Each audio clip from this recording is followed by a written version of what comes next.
first, here's an interesting story. Ronnie Jackson is a physician. He joined the White House medical unit many years ago under President George W. Bush. He stayed in that job. He went on to serve as physicians to the two subsequent presidents, Barack Obama and Donald Trump. So Ronnie Jackson knows a lot about what it takes to run the country. During the 2020 presidential campaign, Jackson was home watching Joe Biden deliver a speech. And what he saw Biden say bothered him deeply as a physician. Biden had just announced that he was a candidate for the U.S. Senate. Watch. I'm here to ask you for your help. Where I come from, you don't get far unless you ask. My name's Joe Biden. I'm a Democratic candidate for the United States Senate. So Ronnie Jackson saw that and then went on Twitter. And he made the obvious point. Joe Biden, before this goes any further, should undergo a cognitive examination. The country deserves that. Well, within 20 minutes, Jackson recalls in his new memoir, Barack Obama sent him an email, a characteristically sneering one, and we're quoting, "I have to express my disappointment at the cheap shot you took at Joe Biden via Twitter," Obama said. "It was unprofessional. I expect better."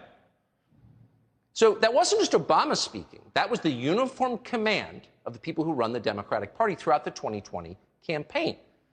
Do not notice what Joe Biden is actually like. If you see him on television, turn away, because you might conclude he is fundamentally, physically, cognitively unfit for office. But you can't say that, and if you do, Barack Obama will scold you personally, immediately. Well, fast forward a few years. Joe Biden is now the president, and his mental decline is no longer possible to deny, and therefore it's no longer off limits. Barack Obama isn't going out and defending Joe Biden's competence anymore. Everybody watching, everyone in the media, that would include Barack Obama's former advisors, is now in agreement that Joe Biden is senile and cannot govern the United States. Why? He tends to shuffle sometimes because he has, mobility issues that the doctors have identified. Sometimes his speeches tend to be a little listless, or he seems to momentarily get confused or have trouble summoning names. A third of them, the largest number, said age, that he was too old. That is a problem that's not going to get better. He's not going to get younger. He's not going to get any younger. I think there are a lot of people who have looked at him over these last years and seen he isn't what he used to be 10 years ago. He knows he's 80 years old, 79, 80 years old. He knows he's an old white guy in a party that is demographically changing and diverse, and the future is not going to be an old white guy. When he does badly, when he stumbles, you get nervous. And you wonder, is it just a stutter? Is he tired? Or something else there? Listen, if anybody says that Democrats aren't beginning to have these questions behind closed doors, that's not true. People are. So the problem with Joe Biden, says Mark McKinnon, is that he's white. Notice the casual racism of the left, 2022. It's ubiquitous. You barely even notice it. That's not the problem with Joe Biden. Who cares what his skin color is? The problem with Joe Biden is he's cognitively unable to serve. But take 3 steps back. That's not Joe Biden's fault. It's not his fault he has dementia. No, the fact that Joe Biden is president is an indictment of the media and the Democratic Party, because they have known, contrary to what they're telling you now, Joe Biden's decline, his full-blown senility, has been obvious for more than 3 years. We noticed it. We're not doctors. And by the way, we had no special animus toward Joe Biden at all. But we watched him. And we said this out loud for the first time we checked today on May 14th, 2019. As of today, pretty much everyone paid to prognosticate on television still considers Biden the prohibitive frontrunner in the race. He checks every box. Therefore, he must get the nomination. That's how they think, because they're dumb. What they're leaving out of the equation is Biden himself. Watch this video and ask yourself if Joe Biden is really going to be the Democratic nominee, much less president of the United States. It was shot yesterday in New Hampshire. Keep in mind, we have not altered it in any way. This is entirely real. Watch. Vice President Biden, do you have a comment on the Chinese tariffs? I'll answer this question. The answer is yes, I do. The president has done nothing but increase the tariffs, the debt, and the trade deficit. The way you have to proceed is we have to have our allies with us. It's not just us. We have to keep the rest of the world together. Secondly, labor should be at the table, as well as our allies, because that's the only thing. And the fourth thing we should do is be focusing on the things that, in fact, I've been talking about for a long time. China's greatest violation is the way in which they steal our intellectual property. We should make it quid pro quo, as I've told when I was dealing with Xi Jinping. It should be simple. Here's the deal. You say that if, in fact, anything has to be owned 50% by Chinese to invest in China, guess what? In America, it's the same thing. This idea of dealing with the only people that are paying the price are farmers and working people right now. He's going about it all the wrong way. A lot of bravado, no action. But wait a second, you're saying to yourself, that didn't make any sense. Not a single phrase in a full minute of talking conveyed an intelligible idea, not one. That wasn't even word salad. It was a verbal Jackson Pollock painting. Nouns, verbs, adjectives spilled like cans of paint, bleeding into each other, a sticky postmodern mess. At one point, Biden actually jumped from point 2 directly to point 4. Just to let you know that your old-fashioned linear assumptions about numerical sequencing are no good here, man. That's yesterday's mathematics. So we put that on the air back in 2019. Again, not because we were particularly against Joe Biden. He seemed a lot better than Beto O'Rourke or Mayor Pete. We put it on because we happened to be watching one day and tried to follow what he was saying about China because it seemed important. Not one national news organization had noted at all that this guy couldn't speak in complete sentences, couldn't convey coherent ideas. Nobody had ever mentioned that. And of course, anyone in Washington knew Joe Biden. He'd been there since 1972, and basically most people kind of liked him. He was a friendly guy. This was not the Joe Biden anyone who knew Joe Biden had seen before. He completely changed. This was clearly cognitive decline. This was dementia, obviously. So we drew a conclusion that now sounds ridiculous, but it seemed logical at the time. This guy can't be the Democratic nominee. He can barely speak.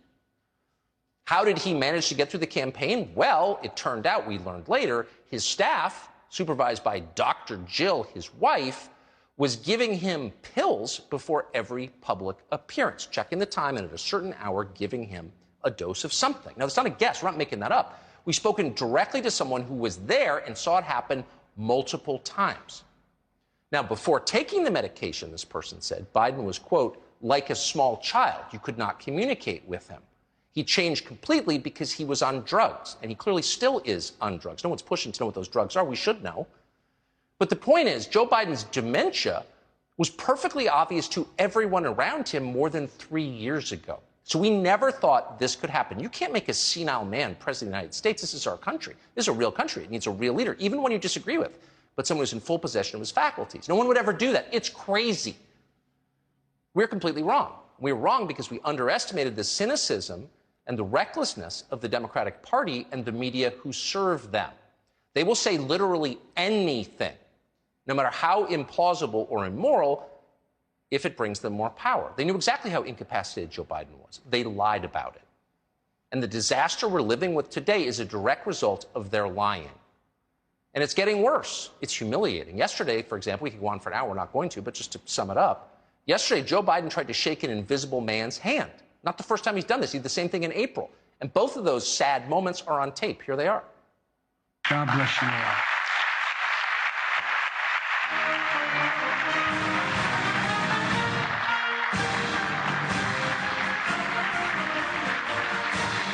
Great honor.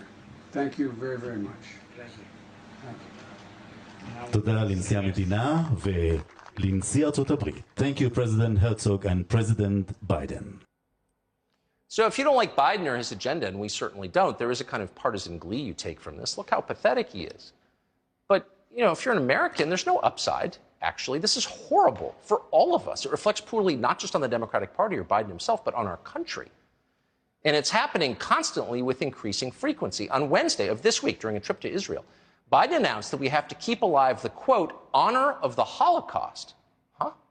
Continue, which we must do every day. Continue to bear witness. To keep alive the truth and honor of the Holocaust, horror of the Holocaust. It's absolutely awful. And again, there's no upside. So Joe Biden's senile. Everybody knows it. Do we win a prize now? No. We watch our country degrade.